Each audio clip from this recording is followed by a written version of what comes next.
بعد. قال الله سبحانه وتعالى في تنزيله: لقد كان لكم في رسول الله أسوة حسنة. صدق الله العظيم. ربي أدخلني مدخل صدق وأخرجني مخرج صدق واجعل لي من لدنك سلطانا نصيرا. إلهي أنت مقصودي ورضاك مطلوبي، فأعطني محبتك ومغرفتك يا أرحم الراحمين. Alhamdulillah, yang pertama-tamanya kita merafakkan kesyukuran kehadiran Allah Subhanahu wa taala, kerana dengan limpah kurnianya, dengan rahmatnya, alhamdulillah kita semua masih lagi diberikan kesempatan, ruang dan juga peluang oleh Allah Subhanahu wa taala untuk sekali lagi kita dapat sama-sama hadir ke dalam rumah Allah Subhanahu wa taala ini, dan dipilih sebagai orang yang nasih lagi menimba ilmu, mencari ilmu. Mudah-mudahan dibukakan kepada kita pintu-pintu kefahaman, lalu dengan kefahaman itu kita dapat beramal dengan sebaik-baiknya kepada Allah Subhanahu wa taala. Kerana tuan-tuan, ulama menyatakan orang yang jahil dia akan bermusuhan dengan benda yang dia tidak tahu. Kadang-kadang tuan-tuan, benda tu yang orang duk buat betul dah, cuma dia yang tidak ada maklumat, dia yang tak pernah dengar, dia yang tak pernah belajar. Akhirnya dia duk berasa benda tu satu benda yang asing, padahal benda tu betul. Maka tuan-tuan, dia bermusuh dengan perkara tersebut. Maka ni yang disebutkan oleh ulama, orang yang jahil dia akan bermusuhan dengan benda yang dia tidak tahu. Maka mudah-mudahan dengan kita ada di dalam majlis ilmu menambahkan lagi maklumat, terutamanya pada musim-musim penyakit macam ni tuan-tuan. Sembayang jarak, kemudian sembayang kena pakai mask ataupun topeng muka. Tuan-tuan, ada yang bunyi-bunyi sembayang jarak, mereka berasa macam tak setuju. Kemudian bila pakai mask ketika mana sembayang pun ada bunyi juga, mereka duk berasa macam tak setuju. Dan sebenarnya benda-benda lagu ni telah pun diuraikan, diterangkan oleh Islam itu sendiri. Tuan-tuan, kat mana-mana saya sebut Islam dia tak boleh dikalahkan. Ini Islam sama sekali, tuan-tuan, sampai pada hari kiamat dia tak boleh dikalahkan, walaupun orang cuba untuk menghancurkan Islam tersebut. Tapi dengan syarat, penganut-penganut Islam ini dia mesti kena ambil berat berkenaan dengan ilmu, dan juga dia buat tindak tanduk dia berdasarkan kepada ilmu. Dan kerana tu pernah satu masa Khalifah Al-Ma'mun dia bersembang dengan satu orang tua. Nama orang tua tu Ibrahim bin Mahdi. Tuan-tuan, masa tu Ibrahim bin Mahdi dia dah tua sangat dah. Maka dia duduk sekali di dalam halaqah, dalam perkumpulan ilmu, yang mana perkumpulan itu membincangkan soal-soal fiqh yang berat-berat. Maka Khalifah Al-Ma'mun tanya kepada Ibrahim bin Mahdi ini, yang dah tua dah, Tuan-tuan, kata Khalifah Al-Ma'mun, wahai Ibrahim, apakah kamu faham apa yang dibicarakan oleh mereka? Tuan-tuan, apa jawab Ibrahim bin Mahdi? Dia dah tua dah. Tuan-tuan, kata Ibrahim bin Mahdi, wahai Tuan Khalifah, benda yang mereka bincangkan itu tidak asing bagiku, dan aku dah biasa dengar dah. Kami ni, wahai Khalifah Al-Ma'mun, keluarga kami, dia kata Ibrahim bin Mahdi, keluarga kami ni daripada kecil belajar, kemudian sampailah tua, kami tidak akan meninggalkan belajar, kata Ibrahim Al-Mahdi. Kemudian kata Ibrahim Al-Mahdi, dan ini yang paling terkesan kalau kita dengar yang disebut oleh Ibrahim Al-Mahdi ini. Dan tuan, apa kata Ibrahim bin Mahdi? Kata Ibrahim, aku lebih rela, dia kata, duduk dengan orang-orang yang membahaskan ilmu, supaya aku mati besok aku tak reda dengan kejahilan, dia kata. Dan berapa ramai orang yang dah tua tapi dia malu untuk duduk belajar, maka dia rela dengan kejahilan dia sampailah dia bertemu dengan Allah Subhanahu wa ta'ala. Tuan-tuan, maka mudah-mudahan dengan kita duduk di dalam majlis ilmu ini, bukakan lagi pintu kefahaman kita, sehingga kita dapat beramal sebagaimana yang diperintahkan oleh Allah Subhanahu wa ta'ala kepada kita. Tuan-tuan, maka jangan takut sembahyang jarak, kemudian kena pakai topeng muka. Tuan-tuan, orang tak boleh. Ada orang kata berjaya dah Yahudi. Tuan-tuan, Islam dia tak boleh diperkotak-katikkan. Islam sampai bila pun dia tidak akan kalah. Tapi dengan syarat tadi, penganut dia mesti ambil berat berkenaan dengan wahyu pertama yang diturunkan oleh Allah kepada Nabi sallallahu alaihi wasallam.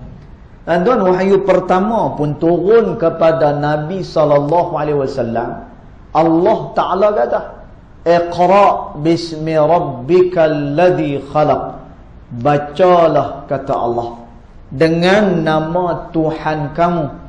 Dan tuan, ada macam-macam tafsiran pada Iqra, tetapi sebahagian ulama menyatakan betapa Islam menitik beratkan soal ilmu, sehinggalah wahyu pertama turun kepada Nabi sallallahu alaihi wasallam adalah Iqra, bacalah, kata Allah Subhanahu wa taala. Dan tuan, tapi jenis kita tak mau nak baca. Kita tak mau baca bahan-bahan ilmiah, kita tak mau keluar daripada kotak pemikiran kita. Dan tuan, hak tu menjadi sukar. Padahal segala permasalahan telah pun dihuraikan oleh Islam, telah pun diterangkan oleh Nabi sallallahu alaihi wasallam. Dan tuan, tak apalah, ada sebahagian orang dia kata kita kena bincang balik SOP berkenaan dengan sembahyang jarak ni. Tak apalah tuan-tuan, depa nak bincang baguslah juga. Sekurang-kurangnya ada usaha untuk mengembalikan solat ini pada asal dia. Tuan, tapi benda yang kita duk buat law ni ada kaedah dia di dalam Islam. Tuan, sembahyang bila mana jarak-jarak ni hukum dia makruh, iaitu hukum asal. Tuan, tapi hukum Islam ni dia fleksibel. Hukum Islam ni dia boleh dilentur-lentur, iaitu hukum Islam, masya-Allah. Sebab itu Islam ni, kata Nabi sallallahu alaihi wasallam, "Innad dina yusur." Sesungguhnya agama Islam ni mudah, kata Nabi. Dan tuan, maksud mudah bukan mempermudahkan Islam. Beza tu. Islam itu mudah dan mempermudahkan Islam. Beza hak tu.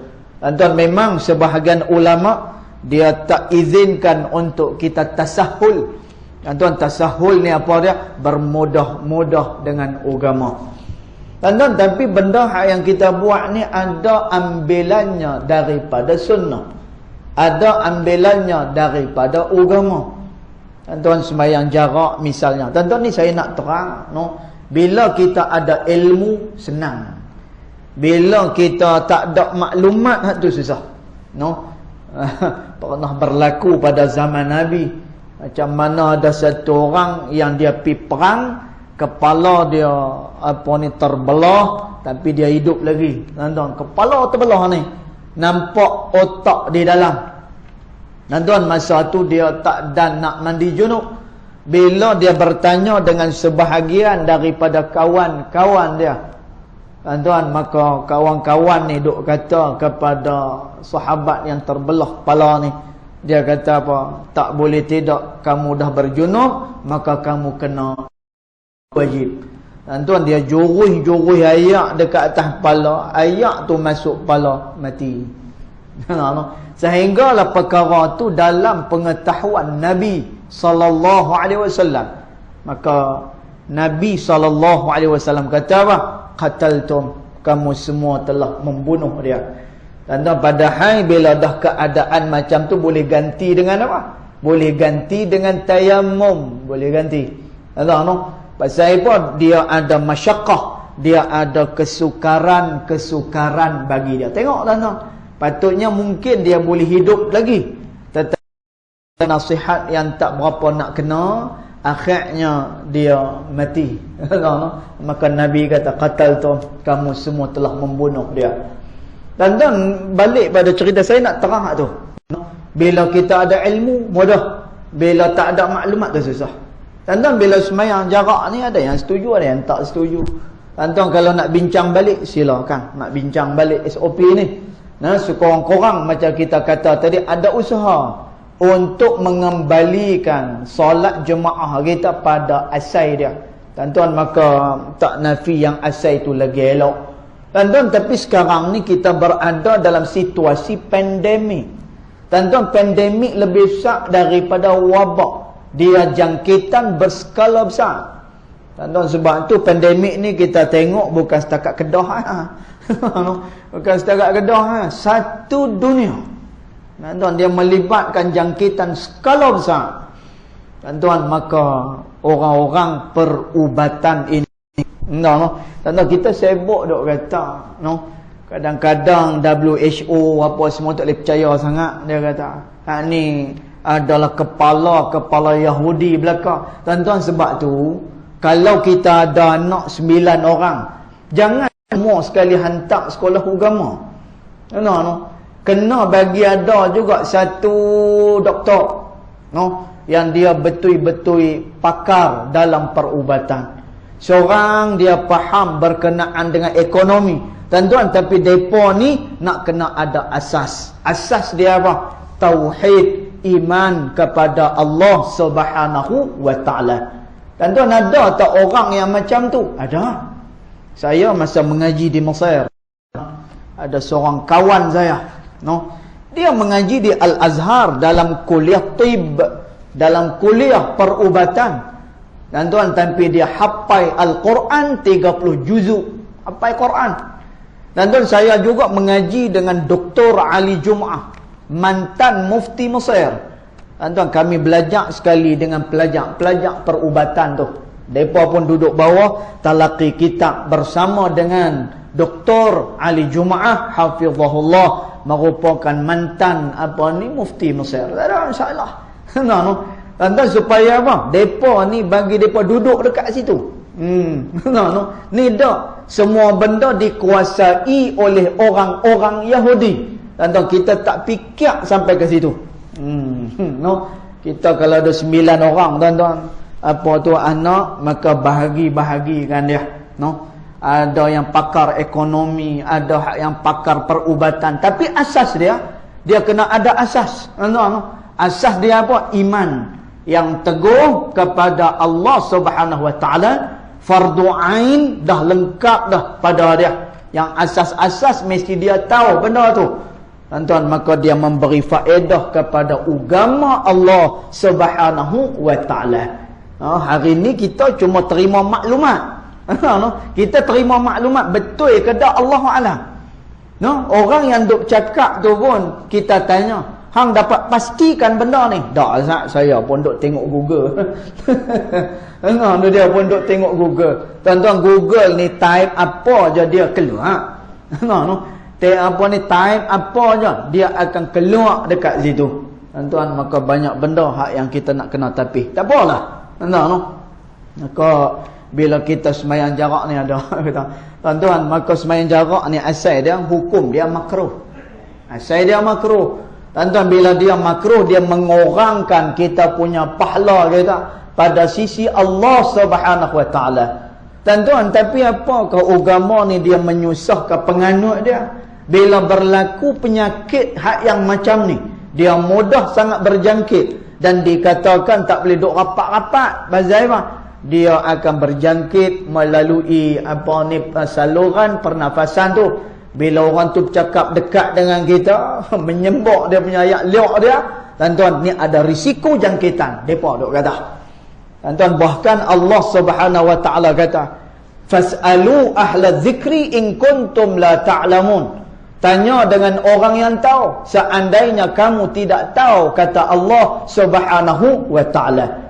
Tuan-tuan, saya duk ingat lagi Syekh Nuruddin Marbu' Al-Banjari hafizahullahu taala. Tuan-tuan, alhamdulillah kami belajar dengan dia. Saya belajar dengan dia lebih kurang 2 tahun hingga ke 3 tahun. Banyak habis kitab dengan beliau. Tuan-tuan, masa tu Syekh Nuruddin ada karang sebuah kitab. Kitab tu berkenaan dengan apa? Tadkhin, haramut tadkhin. Pengharaman merokok. Bab rokok ni berat nah. Pengharaman rokok dia adalah pengharaman syar'i, kata Syekh.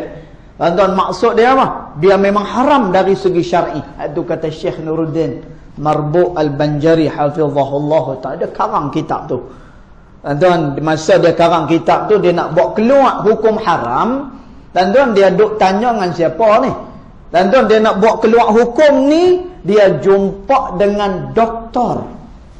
Tuan-tuan, dia jumpa dengan doktor. Dia tanya dengan doktor, apa kesan orang yang duk sedut rokok ni? Dan bagaimana kesan dia ke depan nanti? Tuan-tuan, maka kata Syekh Nuruddin, dia kata apa? Kita ni kalau tak tahu, tanya dengan orang yang tahu. Dia kata, tuan-tuan, yang tahu mudarat rokok ni, mudarat ke beri manfaat, bukan kita, bukan saya. Saya baca kitab boleh, baca kitab boleh. Suruh mengajak bahasa Arab boleh, insya-Allah. Suruh mengajak Al-Quran, insya-Allah boleh, tak ada masalah. Tuan-tuan, tapi nak tahu isi kandungan rokok ni yang orang duk kata haram ni, apa kandungan dia? Kita pun tak faham. Istilah contoh nikotin, kita pun tak faham. Kita pun tak faham istilah tar. Apa tar? Tuan-tuan, istilah-istilah ni dia dipelajari oleh doktor lah. Tuan-tuan, maka Syekh Nuruddin dia tanya dengan doktor. Maka dia pun bawa keluar hukum dekat dalam buku dia. Dia kata apa? Merokok itu adalah haram syar'i, dia kata. Kerana apa? Barang-barang yang ada kat dalam tu semua memudaratkan. Dan Allah Subhanahu wa taala kata, dan kamu campakkan diri kamu di dalam lembah kebinasaan, kata Allah Subhanahu wa taala. Tentu kalau macam tu, itu perintah dia, maka bahan-bahan yang ada dalam rokok tu dia membinasakan. Allah perintah, jangan campak diri kamu dalam kebinasaan. Tuan-tuan, siapa yang abad tentang bahan-bahan ni? Doktor. Tuan-tuan, maka kita pun duk percaya hak doktor tu.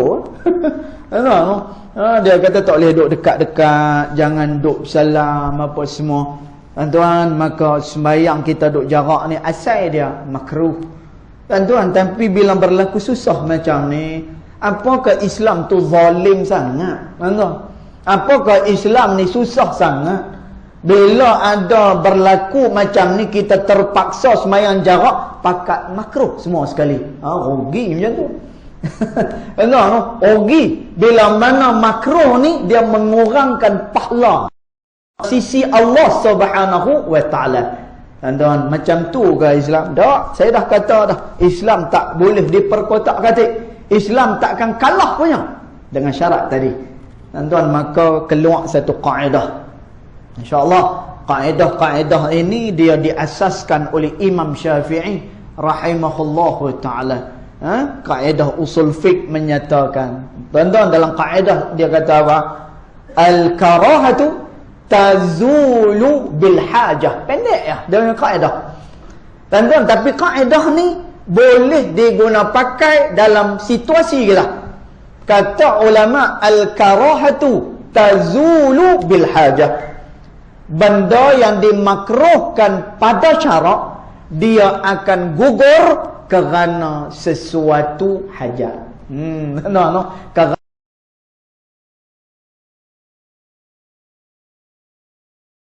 pada syarak. Pasal apa?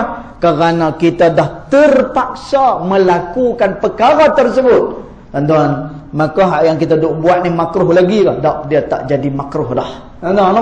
Dia tak jadi makruh dah. Dia masih lagi mendapatkan pahala penuh daripada Allah. Pasal apa? Bukan saja-saja ni kita nak sembahyang jarak ni, bukan saja-saja. Kita kalau boleh nak lagi dekat lagi, kalau boleh nak peluk kawan-kawan kita ni. Tapi apakan daya? Dikatakan penyakit ni mudah sangat jangkit. Apatah lagi bila dia dekat, bila mana dia bersentuhan dan sebagainya.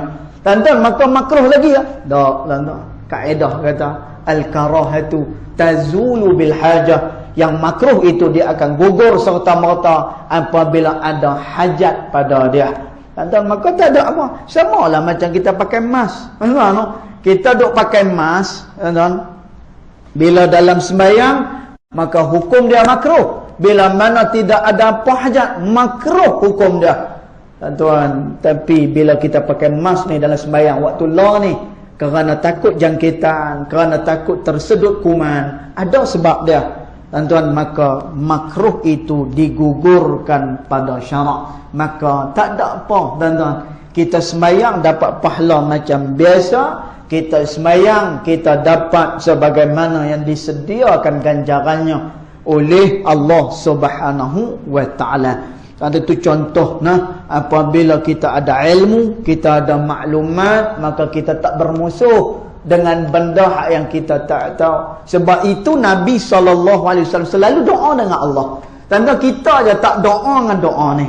Tanda Nabi SAW berdoa dengan Allah, Rabbi zidni ilma. Ya Allah, wahai Tuhan, tambahkan kepada aku ilma, tambah pengetahuan yang ada pada diri aku, ya Allah. Ini doa yang didoakan oleh Nabi SAW. Hari-hari Nabi doa, Rabbi zidni ilma. Ya Allah, tambahkan kepada aku akan ilmu, kata Nabi. Ini doa Nabi SAW.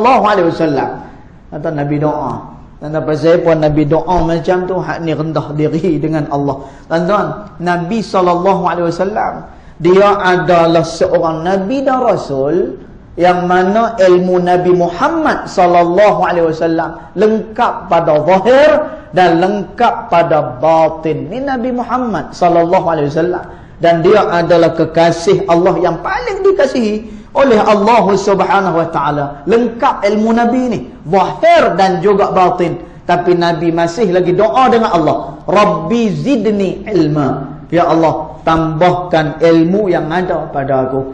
Dan apa saya? Dengan ilmu lah kita dapat suluh. Kegelapan ni banyak. Dia mengelirukan kita. Kegelapan ni cukup banyak. Kerana tu Allah Subhanahu wa ta'ala sebut dalam firman dia, yukhrijuhum minadh-dhulumati ilan nur, kata Allah. Dikeluarkan manusia itu daripada kegelapan-kegelapan kepada cahaya Allah. Tuan-tuan tengok dalam ayat ni. Tuan-tuan, saya nak apa ni, habaq sikit dalam ayat ni ada kaedah dia. Tuan-tuan, Allah Ta'ala kata yukhrijuhum minadh-dhulumati, dikeluarkan manusia itu daripada kegelapan-kegelapan, kata Allah. Tuan-tuan, zulumat ni jamak. Dalam bahasa Arab dia dipanggil jamak. Jamak ni apa dia? Tuan-tuan, jamak ni benda banyak. Tu. Maksud dia benda banyak. Yukhrijuhum minadh-dhulumat, Dikeluarkan manusia itu daripada kegelapan-kegelapan. Zulumat, perkataan jamak, menunjukkan banyak. Ila nur. Allah keluarkan kita daripada kegelapan ke cahaya. Tuan-tuan, nurun, dia menunjukkan perkataan yang satu. Dia tak banyak. Sedangkan perkataan yang menunjukkan banyak bagi perkataan apa dia? Al-Anwar. Al-Anwar yang tu jamak. Maksud dia apa? Banyak cahaya. Tuan-tuan, tapi dalam ayat ni Allah Ta'ala kata dikeluarkan manusia daripada kegelapan kepada satu cahaya Allah. Dan ulama sebut, kenapa Allah Ta'ala gunakan kegelapan itu dengan perkataan yang menunjukkan banyak? Kerana kata ulama, jalan menyesatkan manusia, jalan mengelirukan manusia, jalan nak menyelewengkan manusia terlalu banyak. Terlalu banyak. Kadang-kadang orang yang dah beribadat dengan Allah masih lagi boleh tersesat. Tuan-tuan, orang ni dia dah berzikir dengan Allah, tetapi dia masih lagi boleh disesatkan oleh syaitan yang dilaknat oleh Allah Subhanahu wa taala kepada cahaya Allah. Tuan-tuan, cahaya Allah ni satu. Sebab itu benda-benda hak yang lain semua salah. Kecuali satu, nurun min Allah, cahaya daripada Allah Subhanahu wa taala. Tuan-tuan, kerana tu kita nak kena cermat dalam urusan agama ni. Kalau dah tahu macam tu, tuan-tuan, banyaknya jalan kesesatan, satu sahaja dia punya cahaya dia, tuan-tuan, orang ni dia akan pertimbang, orang ni dia akan perhalusi, orang ni dia tak tinggal majlis ilmu. Pasal apa? Kerana demi untuk mendapatkan satu cahaya daripada sisi Allah Subhanahu wa taala. Mudah-mudahan tuan-tuan kita semua tergolong daripada golongan yang diberikan cahaya oleh Allah.